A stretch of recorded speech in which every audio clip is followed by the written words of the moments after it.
A young girl, sick, in need of medical care. The very adults who are supposed to care for her pray daily for her recovery. But that's all they do. All she wants is to get better.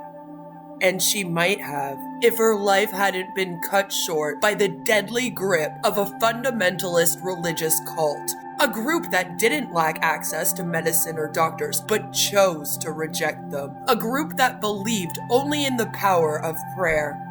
How does an 8-year-old girl die in a modern developed country like Australia?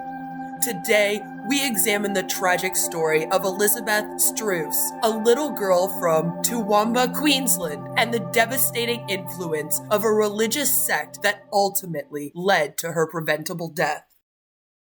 Anytime you hear the word cults, you almost get alarm bells. I mean, people would be shocked to know that there are cults operating right here in Australia. All members of a faith-based group known as the Saints and who shunned the use of modern medicine prayed over her, convinced she would be healed by God. We believe in the healing power of God.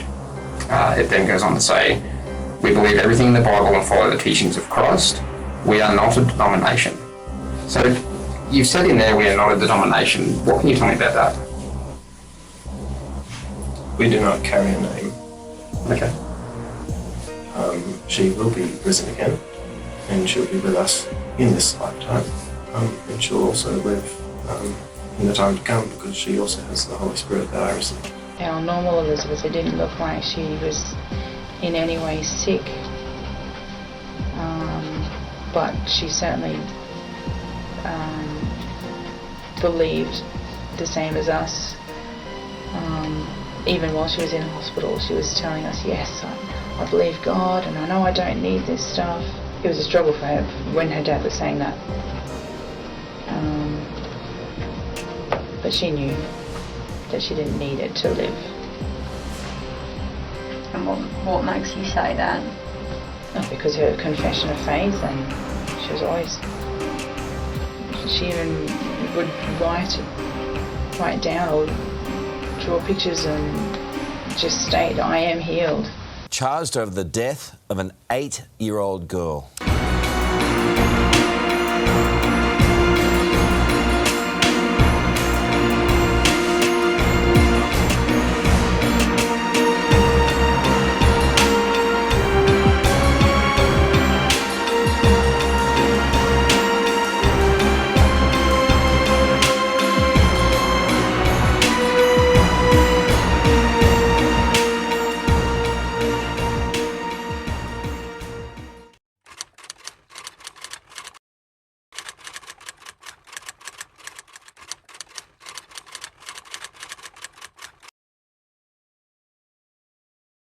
Elizabeth Struhs was just 8 years old. She was a daughter, a sister, and by all accounts, a joyful child. Elizabeth had type 1 diabetes, a manageable condition with proper medical care.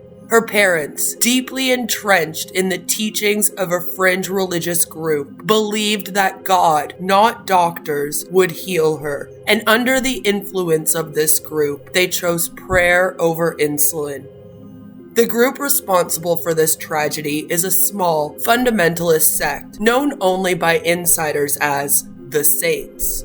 They are not registered with any mainstream church in Australia. The group operates in secrecy, shunning medical care, government systems, and even other religious denominations. The leader of this sect is Brandon Stevens, who has been described as a self-appointed spiritual authority. His teachings reportedly include the idea that worldly interventions like medicine are sinful, that true faith requires full reliance on divine healing. Over time, the Struhs family became more and more isolated under this group's influence. The cult's control extended to health decisions, schooling, and total obedience to spiritual elders. Elizabeth had been on insulin for much of her life, but in the days leading up to her death, her parents made a fateful decision, and they stopped administering her medication. This is Elizabeth's story.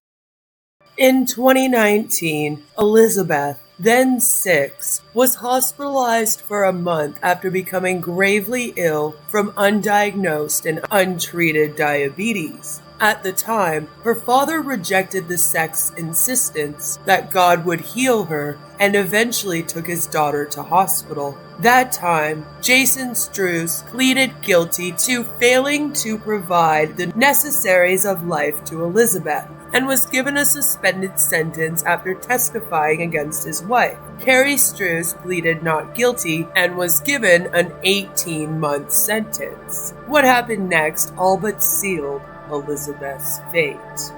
While Carrie Struhs was in prison, her husband's 17-year opposition to the sect crumbled, and he became baptized as its newest member.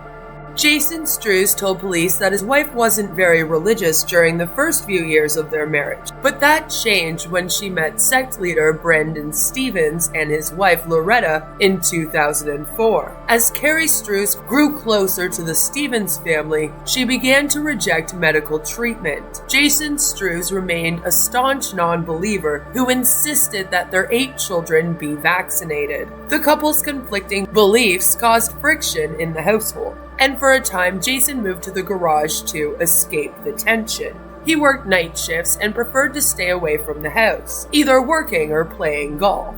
Carrie Struhs told police her husband was an angry man who didn't believe in God, and that she was planning to leave him after her release from prison in December 2021. But she changed her mind after she discovered that Jason had joined the church, describing him as much calmer, like a new person. The change in him has been unbelievable, she told the police. Jason Struhs told police he had a mental breakdown after Carrie went to prison and sought support from sect members. To the church, the conversion of someone once vehemently opposed to their teachings was something of a miracle, proof that God had cured his anger. When Jason Struhs declared in early January 2022, just 5 months after joining the sect, that Elizabeth no longer needed insulin, church members were elated. Their campaign to convince him that Elizabeth could be cured by God had worked. Within days, her condition deteriorated, and even as she lay dying with the insulin in the cupboard, no one gave it to her or suggested they seek medical help. As Elizabeth became sicker, vomiting, then unresponsive, Jason seemed to waver in his conviction, but church members rallied around him, encouraging him to follow God's will. They sat at Elizabeth's bedside, singing and praying, "Whatever the Lord's plan is for us, we will follow it," Stevens later told police. At first, it would have seemed like flu, fatigue, thirst, maybe a bit of stomach pain. But as the hours passed, her condition would have worsened. Her mouth was dry. She begged for water. Her breaths came faster, deeper, not because she was out of breath, but because her blood was turning to acid. She vomited over and over. Her belly hurt. Her head pounded. Her little hands clutched at her sides. She was confused, maybe scared, maybe no longer able to cry for help. And the people around her, her own parents, did nothing. They watched. They prayed. They let her die. This was not a peaceful passing. It was slow, it was painful, and it was preventable. For a child, it would feel like being trapped inside a body that's dying while the people she trusts watch and do nothing, or worse, pray while ignoring her cries. The fear, the confusion, the abandonment. She didn't need to die. All it would have taken was insulin, a simple shot, a hospital visit, a phone call. But instead, she was left to die in agony, a martyr to someone else's twisted beliefs. And what about how was Elizabeth after she was diagnosed and returned home? How was she going with everything? Well, she coped really well. She just looked like our normal Elizabeth. It didn't look like she was in any way sick. But she certainly believed the same as us.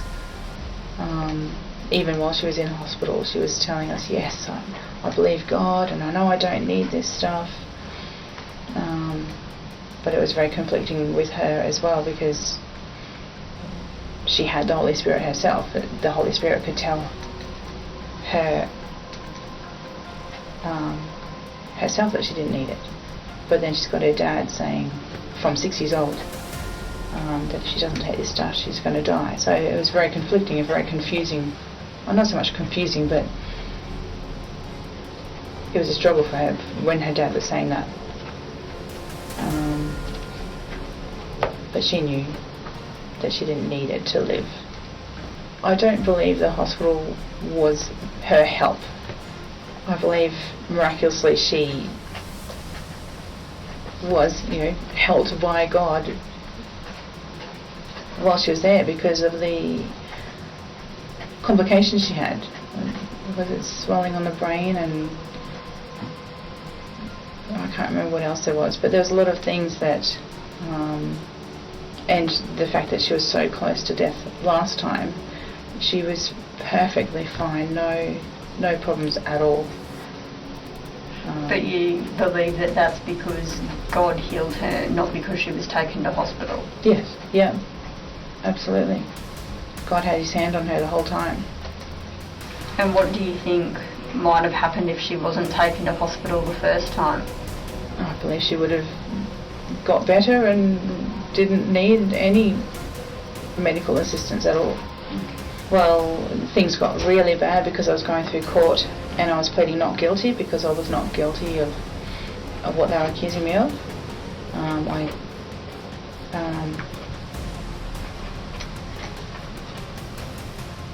So I was then sent to prison, and my husband couldn't cope without me there. He felt like he'd lost everything, and of course I was the one that mainly looked after the children. And he just got to an absolute low and asked our oldest son Zachary to pray with him.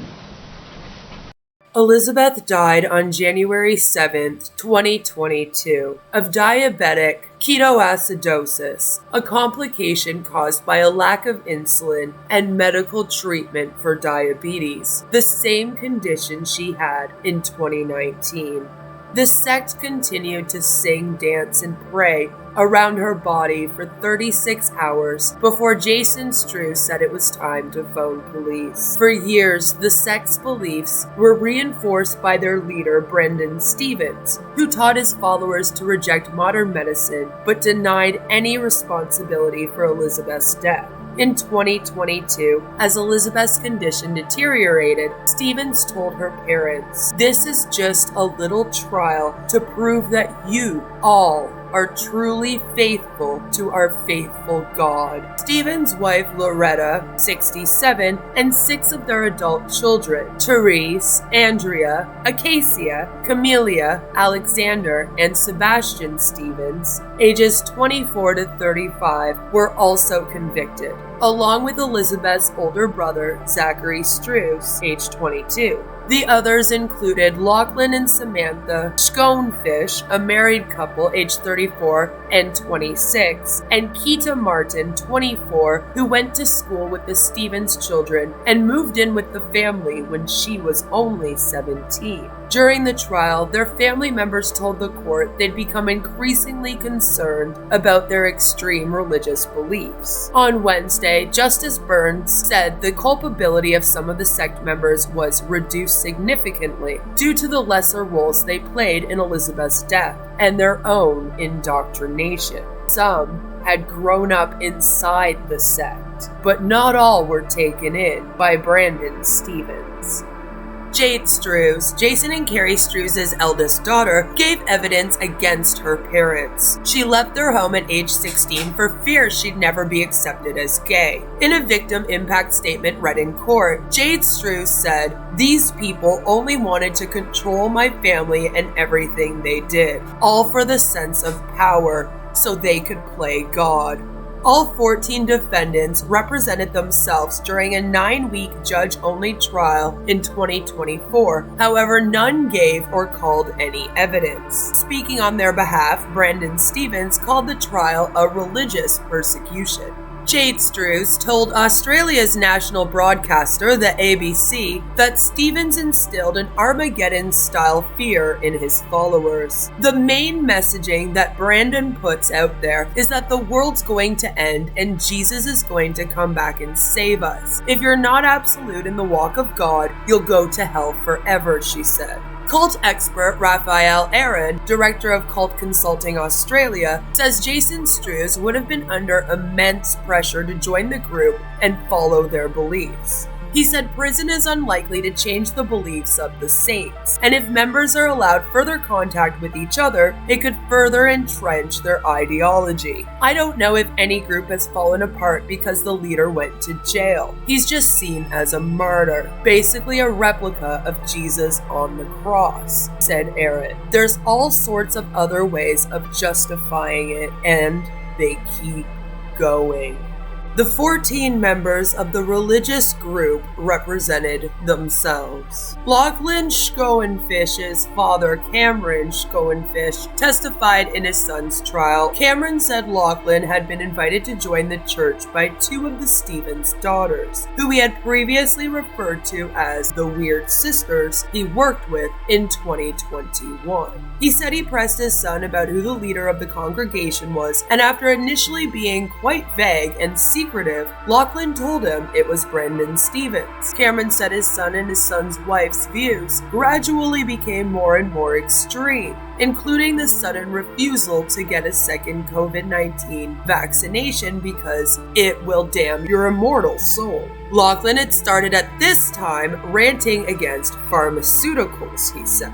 Cameron told the court his son and daughter-in-law said they would also not be allowing any medical treatment for their own children and would instead trust in God to heal them. He made it clear he would not be providing any more medications, he said. Cameron told the court he tried to warn his son about the dangers of this type of religious views, and it was going to end badly. "I said, it just doesn't happen. Not for us today," he said. "I've never seen any legitimate proof of healing by the doctrine he is spouting." After butting heads over the religious views, Cameron told the court his son and his son's family began to isolate themselves, and he called the church a cult. "He effectively told us we weren't really his family anymore. We were just people, and he'd gone off to join the true family."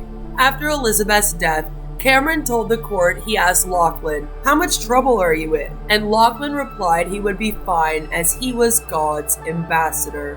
He said, "I'm not in any trouble. God teaches you that if you do the work of the Lord, you'll be persecuted," Cameron said. This is Samantha Schoenfish's mother, Janet Crouch, who cautioned her daughter to just be careful and also called this group a cult. "Make sure you are not isolated and keep in contact with other people and you check the beliefs with the Bible," she said she told her daughter. But the accused admired Carrie Struhs. Miss Crouch told the court her daughter told her she admired Mrs. Struhs because of her conviction for failing to provide the necessities of life to Elizabeth in 2019. She saw it as taking a big step of conviction and showing her faith. The court has already heard that at that time, Elizabeth was admitted to hospital in a critical condition and was then diagnosed with type 1 diabetes. She said it's wonderful what she did, that she was willing to go to prison for her beliefs, Miss Crouch said.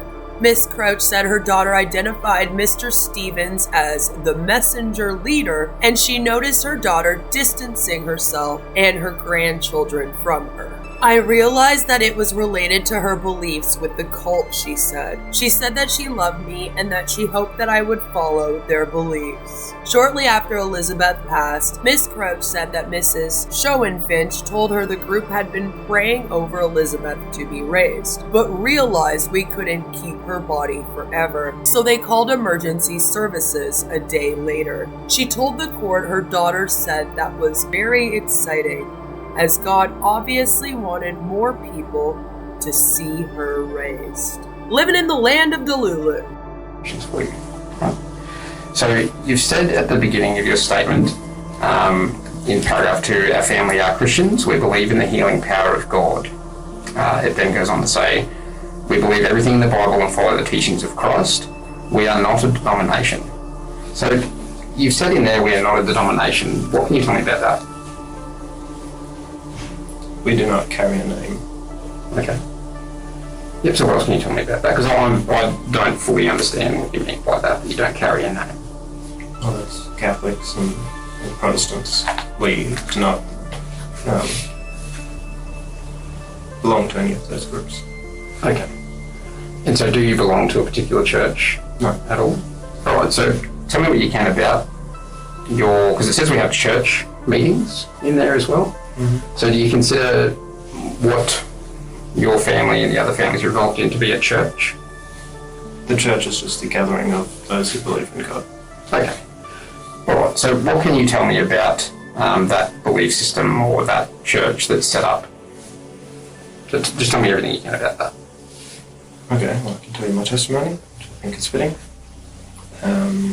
When I was 10 years old, I received the Holy Spirit after asking for it, which is the miraculous gift of speaking in tongues, which is a language unknown, no man knows it, that you miraculously receive. So I received that at 10 after seeking for it as a child. And with that gift, we are given everlasting life and the promise of all the things in the Bible, which is the purpose of Christ coming to earth, to pour out the Holy Spirit, which is why he was crucified and put into the grave and risen again. And through that, we know that we have the promise of healing in this time, which means Elizabeth is fully healed from her diabetes, and although it appears that she has passed away, not murdered, she will be risen again, and she'll be with us in this lifetime, and she'll also live in the time to come, because she also has the Holy Spirit that I received. The group is often referred to as the Saints, but this is an informal name. It is a splinter group from mainstream Pentecostal Christianity and not officially affiliated with any registered church. Their teachings are extreme, fundamentalist, and highly isolationist. The group operates in secrecy, shunning medical care, government systems, and even other religious denominations. This is what makes this group a high-controlled cult. The cult tactics and harmful behaviors that they use include love bombing. New members were welcomed intensely, creating emotional dependency, isolation. Members were cut off from friends and family that were not in the group. Guilt and fear. Members were taught that medical treatment was a sin. Gaslighting. Doubts were framed as attacks from the devil, and no outside media or influence was allowed. Their beliefs include faith healing over medicine. The group strictly rejects modern medicine, believing only God can heal. Insulin and other medical treatments are seen as lack of faith. They believe that prayer, fasting, and spiritual interventions are the only valid methods for healing. Spiritual superiority. Members believe they are the only true Christians. Everyone outside the group is seen as part of a fallen world and is spiritually lost. They believe in divine revelation through their leaders.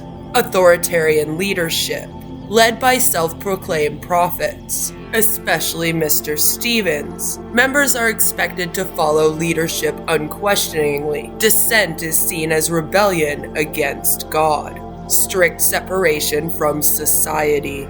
The group cuts itself off from outsiders, including extended family and public institutions. Children are often homeschooled or kept away from secular education. Members may be encouraged to leave jobs or social circles that conflict with their faith. Rejection of government and law. They reject human authority if it conflicts with what they believe God commands. Laws requiring medical care or child protection are seen as interference in divine matters. Anyone who left the group was shunned. Elizabeth's parents felt they had no choice but to follow the group's doctrines. Their beliefs had been deeply manipulated. Cults often use mind control, fear, and religious absolutism to convince members that faith alone, not medicine, will lead to healing. The leaders of the saints preach that seeking medical help showed a lack of faith and that illness is a test from God. Over time, this created an extreme dependency on the cult's teachings, where Elizabeth's parents truly believed they were doing the right thing by trusting in that divine healing, even when it resulted in tragedy.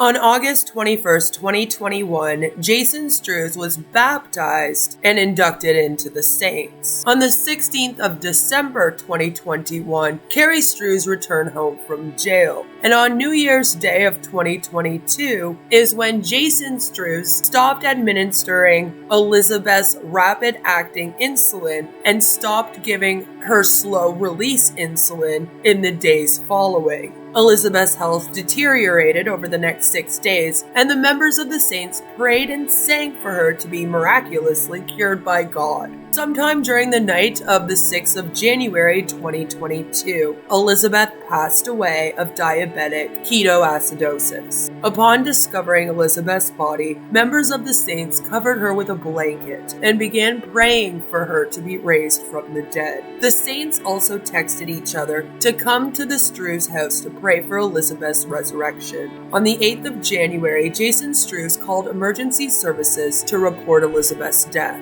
The decision to contact emergency services was, according to one member of the Saints, in order to make more people see Elizabeth's body so that more people would be amazed when she rose from the dead. During the court case, Crown Prosecutor Caroline Marco stated that Elizabeth's death was preventable and that she would not rise from the dead, prompting laughter from the defendants. And if they had to call the ambulance the moment she passed away, she could have been resurrected from the dead, possibly. All the defendants did not enter a plea, and a plea of not guilty was entered for them by the judge. 14 members of the Saints were convicted of manslaughter and sentenced over the death. So Jason Struhs was sentenced to 14 years. Brendan Stevens, the leader of this cult, was sentenced to 13 years. Carrie Struhs was sentenced to 14 years, and Elizabeth's brother, Zachary, was sentenced to 6 years in prison. Elizabeth Struhs didn't have to die. She didn't die in a remote village without access to care. She died in a quiet Australian suburb, surrounded by people who chose ideology over medicine. Elizabeth's story is heartbreaking, but it's also important. It shows us just how dangerous blind faith can become when it's manipulated by cult ideologies. This wasn't just a case of neglect. It was the result of a belief system that overrode a parent's most basic instinct to protect their child. Telling Elizabeth's story matters because it helps us recognize the warning signs of coercive control, religious extremism, and groupthink. It reminds us that cults aren't always obvious. They can hide behind faith, family, and community until it's too late. By understanding how these systems operate, we can better protect the vulnerable, challenge dangerous beliefs, and prevent tragedies like this from happening again. If you or someone you know is involved in a high-control religious group and needs support, there are resources available. Please share this video to help raise awareness. Subscribe for more deep dives into high-control groups, religious abuse, and stories that deserve to be told.